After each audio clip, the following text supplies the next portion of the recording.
బులెటిన్లో breaking news చూస్తున్నాం. BJP నేత ఎన్వీఎస్ఎస్ ప్రభాకర్ సంచలన వ్యాఖ్యలు చేశారు. కాంగ్రెస్ బీఆర్ఎస్ మధ్య డీల్ కుదిరిందని, రేవంత్ స్థానంలో కేసీఆర్ సీఎం అవుతారన్నారు. కాంగ్రెస్ లో బీఆర్ఎస్ విలీనం కాబోతుందన్నారు. జూన్ 2 లేదా డిసెంబర్ 9 తర్వాత విలీనం ఉంటుందని, కేటీఆర్ నాయకత్వంలో పనిచేస్తారన్న హరీష్ రావు వ్యాఖ్యలే అందుకు నిదర్శనమని ఎన్వీఎస్ఎస్ ప్రభాకర్ చెప్పుకొచ్చారు.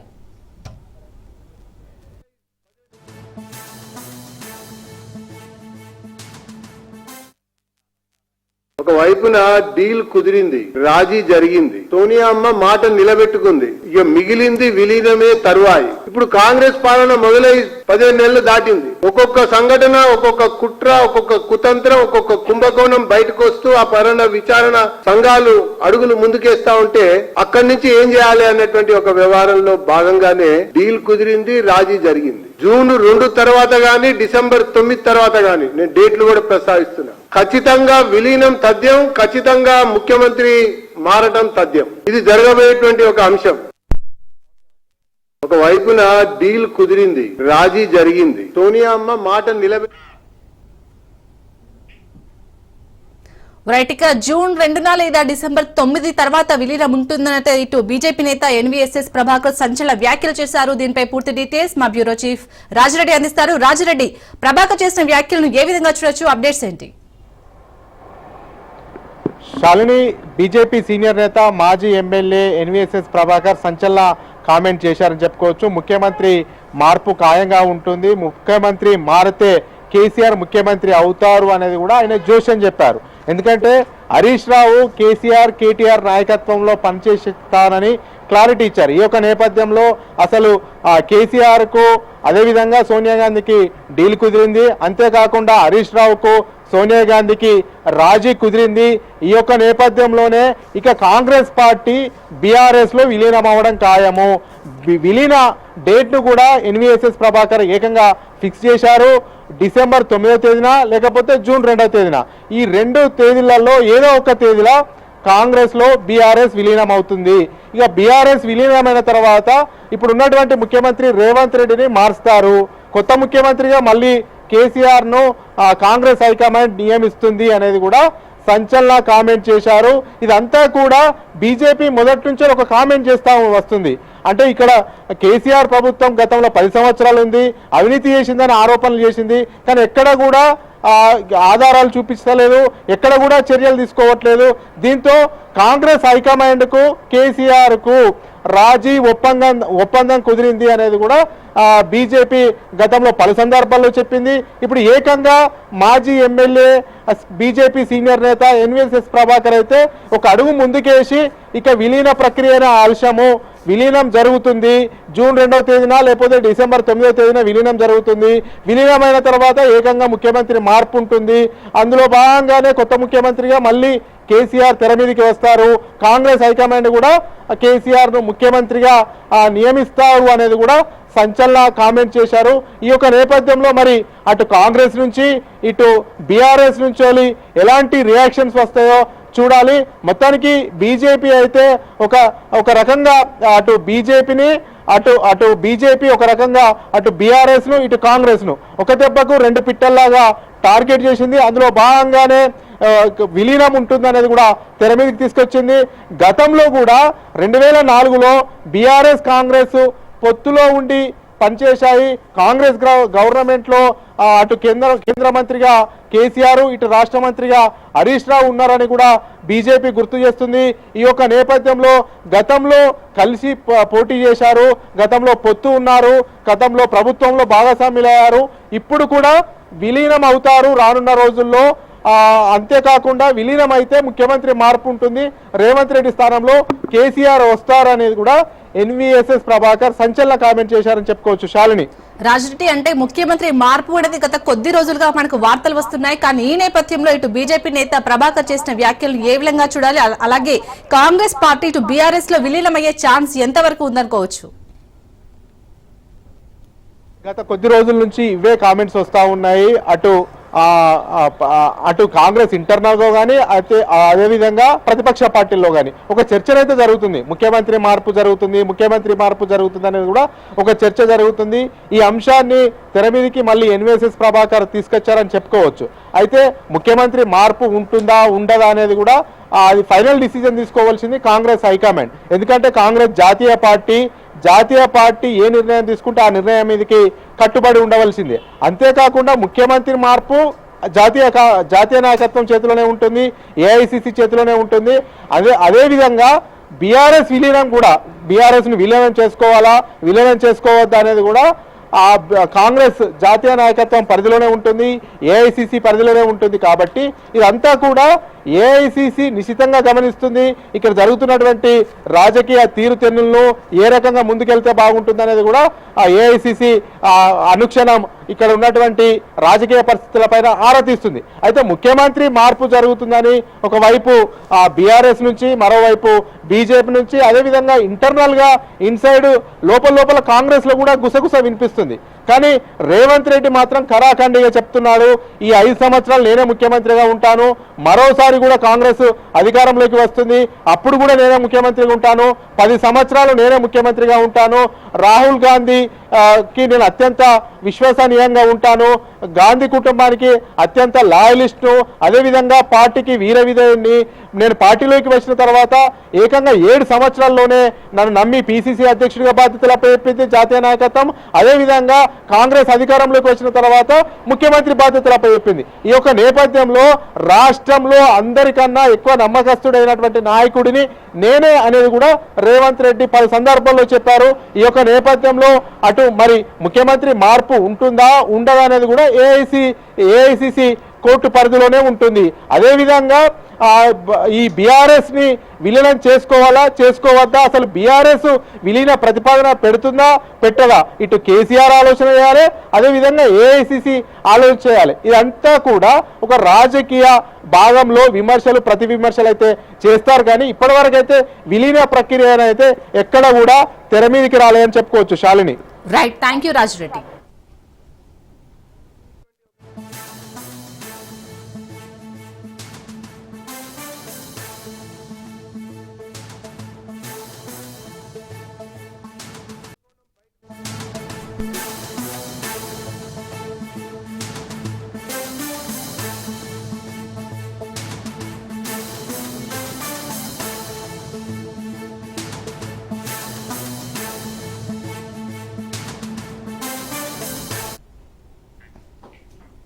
ఇటు ట్రంప్ వ్యాఖ్యలపై కాంగ్రెస్ తీవ్ర అభ్యంతరం చేసింది. ఆంక్షలు, వాణిజ్య ఒప్పందాల ప్రలోభాలతో బెదిరించి భారత్ ను కాల్పుల విరమణకు ట్రంప్ ఒప్పించాడంటున్నారు. ట్రంప్ ప్రకటనపై ప్రధాని మోదీ ఏం చెప్తారని కాంగ్రెస్ నేత జయరాం రమేష్ ప్రశ్నించారు. అమెరికా ఒత్తిడితో దేశ భద్రతను తాకట్టు పెట్టారా అని నిలదీశారు. అమెరికా అధ్యక్షుడే యుద్ధాన్ని ఆపారా అని జయరాం రమేష్ కేంద్రాన్ని అడిగారు.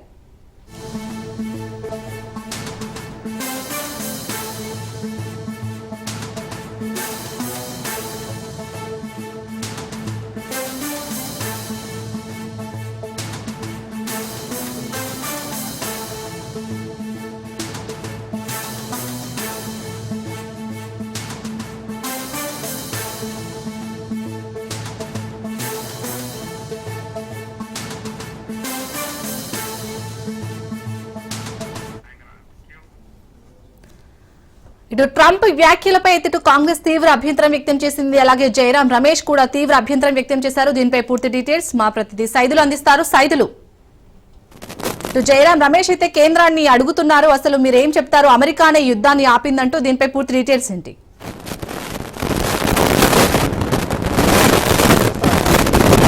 భాగంగా భారత్ చేపట్టినటువంటి యుద్ధం ఏదైతే ఉందో పాకిస్తాన్ పైన, దానికి సంబంధించినటువంటి వివరాలతో పాటుగా ఇటు ట్రంప్ మధ్యవర్తిత్వం వహించడాన్ని కాంగ్రెస్ పార్టీ మొదటి నుంచి కూడా వ్యతిరేకిస్తూ వస్తుంది. దానిలో భాగంగా ఈ రోజు జయరాం రమేష్ కేంద్ర ప్రభుత్వాన్ని కూడా ఆయన నిలదీశారు. అంటే ట్రంప్ చెప్పిన ఏ విధంగా ఆయన ఈ యొక్క యుద్ధానికి సంబంధించి ఆపేయమన్నారు, ఏంటి అనే దానిపైన క్లారిటీ ఇవ్వాల్సిందని చెప్పేసి కూడా ఆయన డిమాండ్ చేస్తున్నారు. అయితే ముఖ్యంగా ట్రంప్ ఆంక్షలు మాత్రం వాణిజ్య ఒప్పందాల ప్రలోభాలతో బెదిరించి ఈ యొక్క ఆపరేషన్ సింధూర్ లో భాగంగా జరుగుతున్నటువంటి యుద్ధం ఏదైతే ఉందో ఆ యుద్ధాన్ని వెంటనే ఆపేయాల్సిందని భారత్ పైన ఒత్తిడి తెచ్చారు. అందుకు ట్రంప్ వ్యాఖ్యలకు తలొగ్గి భారత్ కూడా ఈ యొక్క యుద్ధాన్ని ఆపేసిందనేది కూడా కాంగ్రెస్ పార్టీ ప్రధానంగా ఆరోపిస్తుంది. సో మరి చూడాలి మరి ఏం సమాధానం ఆ ప్రభుత్వం, కేంద్ర ప్రభుత్వం కాంగ్రెస్ వ్యాఖ్యల పట్ల ఏం సమాధానం ఇస్తుందనేది కూడా తెలియదు. అంటే ఏం సమాధానం అంటే ఆ ట్రంప్ ఇన్వాల్వ్మెంట్ అసలు ట్రంప్ ఇన్వాల్వ్మెంట్ ఎందుకు అయ్యారు అనేది ఒక చిన్న ప్రశ్న. ఎందుకంటే వాస్తవంగా ఈ యొక్క టెర్రరిస్టులు ఎవరైతే ఉన్నారో పెహల్గామ్ లో వాళ్ళు వచ్చి భారత పౌరులను 25 మందిని పట్టుకుని మొత్తం 25 మంది భారత పౌరులు, ఒకరు నేపాల్కి చెందిన వారు, మొత్తం 26 మందిని పట్టులు పెట్టుకున్నారు. అసలు వాళ్ళు ఎక్కడి నుంచి వస్తున్నారు ఏంటనేది మనం కేసు నమోదు చేసాము. నమోదు చేసిన తర్వాత ఎన్ఐఏ కేసు నమోదు చేసింది, మొత్తం విచారణ చేపట్టింది. అయితే పాకిస్తాన్ నుంచి, అంటే ఈ యొక్క పాక్ ఆక్రమిత కాశ్మీర్ నుంచి పెద్ద ఎత్తున ఈ యొక్క ఉగ్ర స్థావరాలను గుర్తించిన తర్వాత ఆ ఉగ్ర స్థావరాల నుంచి నేరుగా భారత్ వైపుకి వచ్చి ఈ యొక్క వాటికి పాల్పడుతున్నారు. అంటే ఈ యొక్క టెర్రరిస్టులకు సంబంధించినటువంటి బరితెగింపులు చేస్తూ ఈ యొక్క కాల్పులకు తెగబడుతున్నారు అనేది కూడా మనకు ఒక స్పష్టత వచ్చింది. దానిలో భాగంగా ఈ యొక్క ఉగ్ర స్థావరాలను టార్గెట్ గా చేస్తే మనం దాడులు చేశాం. దాని పేరు ఆపరేషన్ సింధూర్ అని కూడా పేరు పెట్టారు. సో మే 7 తెల్లవారుజామున 3 గంటల ప్రాంతంలో ఈ యొక్క పాక్ ఆక్రమిత కాశ్మీర్ పరిధిలో ఉగ్ర స్థావరాలను టార్గెట్ గా చేసుకొని ఆ యొక్క ప్లేస్ లో దాడులు చేశాం. అయితే ఈ యొక్క అది కాస్త చిరికి గాలి వాడినట్టుగా అది కాస్త యుద్ధానికి దారి చేసింది. అంటే మనం ఓన్లీ ఉగ్ర స్థావరాలను టార్గెట్ గా చేసుకుని దాడులు చేస్తే పాకిస్తాన్ నేరుగా మన పైన ఈ యొక్క ఎల్ఓసి ప్రాంతాలలో పాఠశాలల పైన, అదేవిధంగా జనావాసాల పైన టార్గెట్ గా చేసుకొని దాడులకి పాల్పడింది. దానిలో భాగంగా 13 మంది అమాయకులు చనిపోయారు, ఒక 2 ఆర్మీ జవాన్లు చనిపోయారు, ఒక బిఎస్ఎఫ్ ఎస్ఐ చనిపోయారు. సో అక్కడక్కడ కొంత మనకి ఆస్తి నష్టం జరిగింది. సో దాన్ని మనం చాలా సీరియస్ గా తీసుకుంది. భారత్ ఆర్మీ సైన్యం చాలా సీరియస్ గా తీసుకుంది. చాలా కీలకమైన సమావేశం ఇటు భారత విదేశాంగ శాఖ నిర్వహించింది. అదే సమావేశంలో ఒక నిర్ణయానికి వచ్చిన తర్వాత ఖచ్చితంగా పాకిస్తాన్ కి గట్టి గుడ్డి చెప్పే విధంగా ఒక నిర్ణయానికి వచ్చారు. దానిలో భాగంగా ఇటు లాహోర్, అదేవిధంగా కరాచీ లాంటి ప్లేస్ ను టార్గెట్ గా చేసుకొని, అదేవిధంగా పాకిస్తాన్ లో ఉన్నటువంటి మెయిన్ ఎయిర్ బేస్ ను టార్గెట్ గా చేసుకొని భారత్ దాడులు చేసింది. దానిలో భాగంగా పాకిస్తాన్ పూర్తిగా ఆస్తి నష్టం ప్రతిష్ఠన జరిగింది. అప్పుడు పాకిస్తాన్ కాళ్ళ బేరానికి వచ్చింది. దానిలో భాగంగా కాళ్ళ బేరానికి వచ్చిన తర్వాత ప్రదేశం ఆస్తి నష్టం జరుగుతుందని పాకిస్తాన్ గుర్తించిన తర్వాత అప్పుడు పాకిస్తాన్ మన అమెరికా ప్రెసిడెంట్ డొనాల్డ్ ట్రంప్ తోటి పాకిస్తాన్ ప్రధాని ఎవరైతే ఉన్నారో షెహబాజ్ షరీఫ్ అనేక సార్లు ఈ యొక్క అమెరికా అధ్యక్షుడు డొనాల్డ్ ట్రంప్ తో మాట్లాడి ఖచ్చితంగా భారత్ పాకిస్తాన్ కి భారత్ మధ్యవర్తిత్వం వహించండి, భారత్ మా పైన ఇటు పడుతుంది కాబట్టి సో భారత్ యొక్క కాల్పుల ఉల్లంఘనకు సంబంధించి కొంచెం ఇరమింప చేసేలా మీరు మధ్యలో ఇన్వాల్వ్మెంట్ కాండి అని చెప్పడంతో అమెరికా ఇన్వాల్వ్మెంట్ అయిన తర్వాత మన పైన కొంత మరి చూడాలి మరి ఎందుకు అమెరికా అధ్యక్షుడు డొనాల్డ్ ట్రంప్ ఇన్వాల్వ్మెంట్ అయ్యారు అనేది కూడా మనకి ఆల్రెడీ స్పష్టత ఇచ్చారు. అంటే యుద్ధం కాస్త పెద్దగా అయిపోతే చాలా ప్రమాదం జరుగుతుందనే దానిపైన కూడా ఇబ్బందులు తలెత్తే అవకాశం ఉంటుందని కూడా చెప్తున్నారు. కానీ వాస్తవం చెప్పాలంటే మనము ఎక్కడైతే ఉగ్ర స్థావరాలు ఉన్నాయో వాటిని టార్గెట్గా చేసుకొని దాడులు చేశాం. కానీ పాకిస్తాన్ నేరుగా మన పైన దాడులకి పాల్పడిన విషయం ఆ విషయం అన్ని ప్రపంచ దేశాలు కూడా చూశాయి అనేక సార్లు. ఎందుకంటే వాస్తవంగా ఈ మధ్యవర్తిత్వం అమెరికా అధ్యక్షుడు డొనాల్డ్ ట్రంప్ వహించిన ఖచ్చితంగా ఈ యొక్క సీజ్ కట్టుబడి ఉండ ఈ 2 దేశాలు ప్రకటన చేశాయి. అది చాలా సంతోషదగ్గ విషయం అని చెప్పేసి కూడా ఆయన ఎక్స్ వేదికగా పోస్ట్ చేశారు. అంటే మొదటిగా ఆయన ఈ యొక్క 2 దేశాల ప్రధానితోటి, అంటే మన భారత్ ప్రధాని నరేంద్ర మోడీ తోటి, అదేవిధంగా పాకిస్తాన్ ప్రధాని షెహబాజ్ షరీఫ్ తోటి డొనాల్డ్ ట్రంప్ మాట్లాడిన తర్వాత, భారత విదేశాంగ శాఖతో మాట్లాడిన తర్వాత, పాకిస్తాన్ విదేశాంగ శాఖతో మాట్లాడిన తర్వాత, అధికారులతో మాట్లాడిన తర్వాత ఖచ్చితంగా ఈ యొక్క సీజ్ ఫైరింగ్ సంబంధించి 2 దేశాలు కూడా కట్టుబడి ఉంటాయని ప్రకటన చేశాయి. ఇది చాలా సంతోషదగ్గ విషయం అని చెప్పేసి కూడా ఆయన అమెరికా అధ్యక్షుడు డొనాల్డ్ ట్రంప్ ఎక్స్ వేదికగా పోస్ట్ చేశారు. దాని తర్వాత మనం వెంటనే ఒక సీజ్ ఫైరింగ్ సంబంధించి కట్టుబడి ఉన్నాం. కానీ పాకిస్తాన్ మరోసారి సీజ్ ఫైరింగ్ ఉల్లంఘనలకు పాల్పడి భారత్ వైపున కాల్పులు జరిపింది. ఈ విషయాన్ని కూడా మనం ప్రపంచ దేశాలకు తెలియజేసే విధంగా మనం ప్రపంచ దేశాలకు తెలియజేశాం.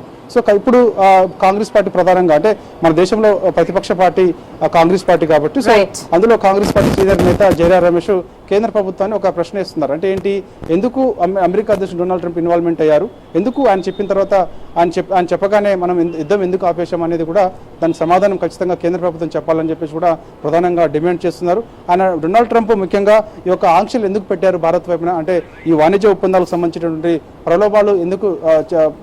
ప్రలోభాలతో ఎందుకు బెదిరించారు అనేది కూడా ఒక స్పష్టమైన ఆ నిర్ణయం, దానికి సంబంధించినటువంటి వివరాలన్నీ కూడా కేంద్ర ప్రభుత్వం ఇవ్వాలని చెప్పేసి కూడా జయరాం రమేష్ అయితే డిమాండ్ చేశారు. చూడాలి మరి కేంద్ర ప్రభుత్వం ఏం సమాధానం చెప్తుంది అనేది కూడా మనకు తెలియాల్సి ఉంటుంది. Right, thank you Saidulu. Ceasefire to stop the escalating violence between India and Pakistan, and I used trade to a large extent to do it. I said, fellas, come on, let's make a deal. Let's do some trading. Let's not trade nuclear missiles. Let's trade the things that you make so beautifully, and they both have very powerful.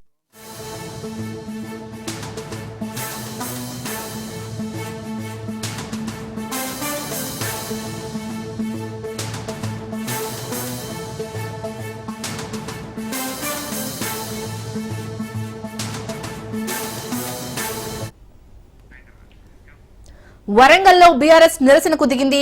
Warangal కు విశ్వసుందరీలు వస్తున్న క్రమంలో చిరు వ్యాపారుల దుకాణాలు, పేదల ప్రజల నివాసాలను అధికారులు తొలగించారు. దీంతో ఆగ్రహం వ్యక్తం చేసిన బీఆర్ఎస్ నేతలు వరంగల్ ఎంజీఎం వద్ద నిరసనకు దిగారు. ప్రభుత్వానికి వ్యతిరేకంగా ధర్నా చేపట్టారు. పోలీసులు చేరుకుని ఆందోళనకారులను నిలువరించారు. పలువురు బీఆర్ఎస్ నాయకులను అదుపులోకి తీసుకున్నట్లుగా తెలుస్తోంది.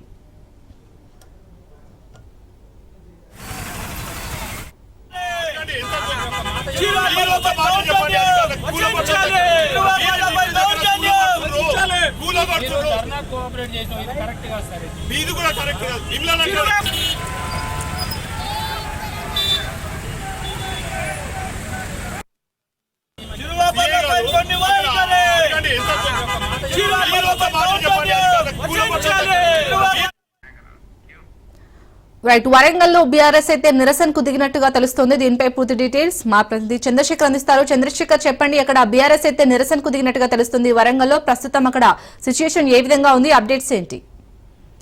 శాలిని, ఏదైతే ఈ రోజు వరంగల్ కి సుందరి మండల పర్యటన నేపథ్యంలో ప్రభుత్వం కొంత పేద ప్రజలకు సంబంధించిన ఇటు షాప్స్ గాని, అలాగే వాళ్ళ నివాస గృహాలు ఏవైతే అవి వారు ప్రకటించిన దారిలో ఉన్నాయో వాటిని వారి దృష్టిలో ఉండకుండా ఉండేందుకు వాటిని తొలగించడం జరిగింది. ఏదైతే పేద ప్రజల యొక్క షాప్స్ ని ఇట్లా విధ్వంసం చేయడంతో ఒక పక్క బీఆర్ఎస్ పార్టీ గట్టిగానే వాటిని వ్యతిరేకిస్తుంది. మనం చూడొచ్చు, ఈ ఎక్స్ లో కూడా మన కేటీఆర్, బీఆర్ఎస్ అధినాయకుడు కేటీఆర్ కూడా తీవ్రంగా ప్రభుత్వం పైన విమర్శలు కురిపించాడు. ఇటు రాహుల్ గాంధీ కూడా సమాధానం చెప్పాలి. ఈ విధంగా ప్రజాపాలన పేరుతో పేద ప్రజలకు సంబంధించిన యొక్క షాప్స్ లో వారి షాప్స్ ఇలా అర్ధంతరంగా కూల్చివేయడంతో వారి యొక్క జీవనోపాధి కోల్పోవడం జరిగింది. ప్రజాపాలన పేరుతో ఇంత విధ్వంసం సృష్టిస్తారా? ఎవరైతే ప్రజలకు ప్రజాపాలన అందిస్తామో, ఇందిరమ్మ రాజ్యం ఇస్తామో, పట్టుకు బలైన వర్గాలకి కాంగ్రెస్ పార్టీ అడ్డగా ఉంటుంది అని చెప్పిన ఈ యొక్క కాంగ్రెస్ పార్టీ నాయకులు చాలా దారుణంగా 200 కోట్లకు పైగా ఈ యొక్క సుందరి మండల పర్యటన కోసం వెచ్చిస్తూ పేద ప్రజల పాలిట శాపంగా వాటి బుల్డోజర్లతో వాటిని ధ్వంసం చేయడం అయితే బీఆర్ఎస్ పార్టీ వాటిపైన తీవ్రంగా స్పందించింది. ఇదే విషయంలో తిరిగి వాటిని నిర్మించాలని చెప్పేసి ప్రభుత్వ అధికారులు చేసిన దానికి వ్యతిరేకంగా అయితే ఇవాళ భారీ ధర్నానైతే ఇటు ఎంజం దగ్గర అయితే బీఆర్ఎస్ పార్టీ ఉమ్మడి వరంగల్ జిల్లా నాయకులు ఇటు దాసం వినయ్ భాస్కర్ ఆధ్వర్యంలో ఇక్కడ భారీగా అయితే ధర్నా చేయడం జరిగింది. దాంట్లో పోలీసులు కొంత ర్యాలీని అడ్డుకున్నారు. ఒక్కసారిగా పోలీసులు వీరు శాంతియుతంగా చేస్తున్న ర్యాలీని అడ్డుకోవడంతో ఒక్కసారిగా బీఆర్ఎస్ పార్టీ శ్రేణులు తీవ్రంగా స్పందించడంతో ఒక ట్రాఫిక్ జామ్ అయితే నెలకొంది. మొత్తం పూర్తిగా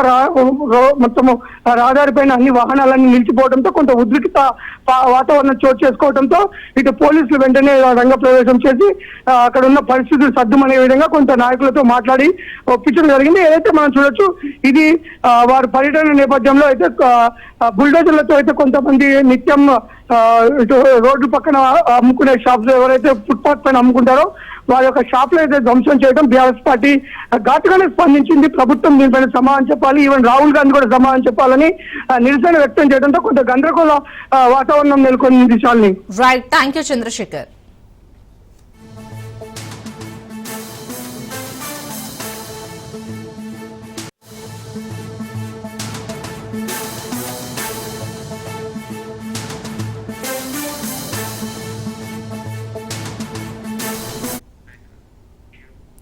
ఆపరేషన్ సింధూర్ పై మోదీ వరుస సమీక్షలు జరిపారు. ఉదయం భద్రతా వ్యవహారాల కమిటీతో మీటింగ్ నిర్వహించారు. అనంతరం ప్రధాని అధ్యక్షతన కేబినెట్ భేటీ జరిగింది. ఆపరేషన్ సింధూర్ పై మోడీకి మంత్రులు అభినందనలు తెలిపారు. పాక్ విషయంలో తీసుకున్న నిర్ణయంపై ప్రశంసలు కురిపించారు. ఆ తర్వాత రాజ్నాథ్, అమిత్ షాతో స్పెషల్ మీట్ అయ్యారు మోదీ. ఇప్పటికే పాక్ కు సహకరించిన సంస్థలపై చర్యలు తీసుకోవాలని నిర్ణయించగా తుర్కియే బ్రాడ్కాస్ట్ టీఆర్టీఏపై భారత్ నిషేధించింది.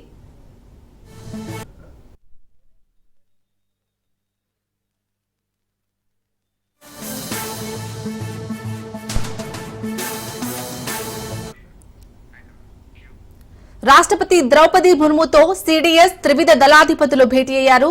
రక్షణ దళాల అధిపతి general Anil Chauhan, army chief general Upendra Dwivedi, airport chief AP Singh, navy chief admiral Dinesh K త్రిపాఠిసి రాష్ట్రపతి ద్రౌపది ముర్మును కలిశారు. ఆపరేషన్ సింధూర్ గురించి రాష్ట్రపతికి వివరించారు. అలాగే కాల్పుల విరమణ, సరిహద్దు భద్రతల గురించి కూడా రాష్ట్రపతికి వివరించారు. అనంతరం ఉగ్రవాదంపై భారతదేశం యొక్క ప్రతిస్పందనను అద్భుతమైన విజయంగా మార్చిన సాయుధ దళాల పరాక్రమం, అంకిత భావాన్ని రాష్ట్రపతి ద్రౌపది ముర్ము ప్రశంసించారు. కాశ్మీర్లోని పహల్గాం ప్రాంతంలో పర్యాటకులపై ఉగ్రవాదులు దాడి చేసి 26 మందిని హతమార్చారు. ఈ టెర్రర్ అటాక్ పై చర్యలు తీసుకునేందుకు భారత ఆర్మీకి కేంద్రం పూర్తి స్వేచ్ఛనిచ్చింది.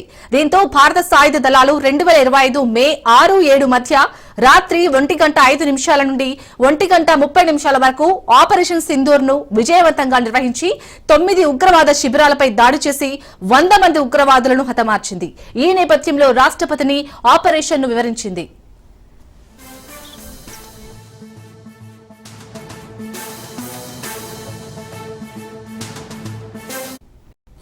టెక్ఏఏ కాంక్లేవ్ లో సీఎం చంద్రబాబు మాట్లాడుతున్నారు. లైవ్ లో చూద్దాం. చెన్నై వరకు, ఆ తర్వాత గోల్డెన్ క్వాడ్రిలేటర్ రోడ్ వచ్చింది. ఇప్పుడు ఏ డిస్ట్రిక్ట్ పోయిన నేషనల్ హైవేస్ వచ్చాయి, బ్రహ్మాండంగా ఇన్ఫ్రాస్ట్రక్చర్ వచ్చింది. దీనివల్ల యూజర్స్ కొంత డబ్బులు పే చేస్తున్నారు. దానివల్ల వాళ్ళకి కంఫర్ట్ వస్తుంది, టైం సేవింగ్, పెట్రోల్ ఆదా అవుతుంది, లేకపోతే రైడింగ్ కంఫర్ట్ వస్తుంది, అనేక బెనిఫిట్స్ వచ్చే పరిస్థితి వచ్చింది. దీనన్నిటి వల్ల బెటర్ లివింగ్ స్టాండర్డ్స్ వచ్చాయి ప్రజలకి, కమ్యూనికేషన్లోనే లేకుంటే ఏ విషయంలో, అన్ని విషయాల్లో. అయితే ఈరోజు మనం గుర్తుపెట్టుకోవాల్సింది హ్యావ్స్ అండ్ హ్యావ్ నాట్స్ మధ్య డబ్బులుండే వాళ్ళ దగ్గర ఎక్కువ డబ్బులు వెళ్ళిపోతున్నాయి, డబ్బులు లేని వాళ్ళు పేదరికంలోనే ఉన్నారు. ఇవన్నీ ఆలోచించిన తర్వాత ఆ రోజు మేము ఆలోచించింది global forum for sustainable transformation కింద. నాలెడ్జ్ ఉంది ప్రపంచం మొత్తం, టెక్నాలజీ అవైలబుల్ ఉంది. ఊబరైజేషన్ ద్వారా ఎందుకు మనం పొలిటికల్ ఐడియాలజీని అంటే పబ్లిక్ పాలసీస్ని ఎందుకు ప్రమోట్ చేయకూడదు, ఎందుకు ఆంటర్ప్రెన్యూర్స్ని ప్రమోట్ చేయకూడదని ఆలోచించాం. ఆ ఆలోచన నుంచి పుట్టిందే ఈ జిఎఫ్ఎస్టి. ఇంత మునుపు కూడా నేను కొన్ని ఆర్గనైజేషన్స్ డెవలప్ చేశాను. నాంది ఫౌండేషన్, నేను అమెరికాకు పోతే 95లో ఫస్ట్ టైం అమెరికాలో అందరూ ఒకటి అడిగారు, మీరు సీఎంగా ఉన్నారు, బాగానే ఉంది, మేము ఆ రాష్ట్రానికి సేవ చేయాలనుకుంటున్నాం, దేశానికి సేవ చేయాలనుకుంటున్నాం. ఒకవేళ ఒక్కోసారి అధికారం శాశ్వతం కాదు, శాశ్వతంగా పని చేయాలంటే ఒక ప్లాట్ఫామ్ క్రియేట్ చేయాలంటే ఆ రోజు నేను మేధావులందరితో మీటింగ్ పెట్టి ఆలోచించి పేరు నేనే పెట్టి రెడ్డి ల్యాబ్స్ అధినేత అంజరెడ్డి చైర్మన్గా చేశాను. ఆయన చనిపోయే ముందు ఆలోచించి నేను అప్పచెప్పిన బాధ్యత ఆనంద్ మహేంద్రకు ఆయన అప్పచెప్పి ఇది చేశారు. ఈరోజు ఆ ఆర్గనైజేషన్ ఇండియా మొత్తం సర్వీస్ చేస్తూ ఉంది. అరకు కాఫీ అని ప్రపంచం మొత్తం తీసుకువెళ్లిన వ్యవస్థ నాంది ఫౌండేషన్ అని చెప్పి కూడా నేను మీకు తెలియజేస్తున్నా. ఈరోజు అరకు ప్రపంచం అంతా కూడా మీ పరిస్థితికి వచ్చింది. ఇలాంటివి అనేక ఇష్యూస్లో మీరు చూస్తే సమాజ హితం కోసం కొన్ని పనులు చేస్తూ ఉంటాం. ఒకప్పుడు మీరు చూస్తే ఎన్టీ రామారావు గారి కళ ఒక క్యాన్సర్ హాస్పిటల్ ఉండాలని. మా అత్తగారు క్యాన్సర్తో చనిపోయారు. ఆ రోజు అమెరికాకు పోయి ట్రీట్మెంట్ తీసుకునే పరిస్థితికి వచ్చాం. అలాంటప్పుడు ఒక క్యాన్సర్ హాస్పిటల్ కానీ ట్రస్ట్ లెవెల్లో పెడితే బాగుంటుందని ఆలోచించి ట్రస్ట్ లెవెల్లో ప్రారంభించారు. దాన్ని బాగా డెవలప్ చేశాం. 10 ఏళ్లకు మునుపు బాలకృష్ణ గారికి ఇస్తే ఈరోజు one of the best cancer hospital in India trust లెవెల్లో వర్క్ చేసేది బసవతారకం క్యాన్సర్ హాస్పిటల్ అని చెప్పి కూడా నేను మీకు తెలియజేస్తున్నా. ఇలాంటివి ఎన్టీఆర్ మెమోరియల్ ట్రస్ట్ స్టార్ట్ చేశాం. నా ఆలోచన ఒకటే, మనం అందరం కూడా తిరిగి సమాజానికి ఇవ్వాల్సిన అవసరం ఉంది. మనం బాగుంటే చాలదు. ఆ ఆలోచనతోనే జిఎఫ్ఎస్టీ తయారు చేస్తే ఇటీవల కాలంలో నేను అధికారంలోకి వచ్చినాక 3వ కాన్ఫరెన్స్ పెట్టారు. ఇప్పుడిప్పుడే నేను ఒకటే చెప్పాను వీళ్ళకి కూడా, నా మీద ఆధారపడద్దండి, దీనికి ప్యాటర్న్ మాత్రం నేను. మీ తెలివితేటలతో మీరు ముందుకెళ్ళాలి. భారతదేశమే కాదు ప్రపంచం మొత్తం మెచ్చుకునే విధంగా మీరు పనిచేసి ఈ పేరు తెచ్చుకోవాల్సిందిగా టక్కర్ గారికి, సంజయ్ గుప్తా గారికి, కుటుంబరావు, రామనాథన్ గారికి ఆదేశించారు. ఆ దిశగా వాళ్ళు పయనిస్తున్నారు. వారికి మనస్ఫూర్తిగా కంగ్రాచులేషన్స్, ఆల్ ది బెస్ట్. బాగా చేస్తున్నారు. ఇప్పుడు కూడా చూస్తే మా పొలిటికల్ మీటింగ్లో హాఫ్ అన్ అవర్ తెలిసి వెళ్ళిపోతారు, కానీ ఇక్కడంతా stakeholders are very keen. మీరు 3 గంటల నుంచి చూస్తున్నా పోటీపడి పార్టిసిపేట్ చేస్తున్నారంటే it is a very good experience. ఈరోజు మనం పెట్టుకున్న కాన్ఫరెన్స్ మీరు చూస్తే లైవ్ స్టాక్. ఇందులో లైవ్ స్టాక్లో ఇప్పుడే చాలా క్లియర్గా టక్కర్ గారు వీళ్ళందరూ ఎక్స్ప్లెయిన్ చేశారు. ఇందులో మీరు చూస్తే 42 లక్షల మంది లైవ్ స్టాక్ మీద కుటుంబాలు ఆధారపడుతున్నాయి. ఇందులో 3 కేటగిరీస్గా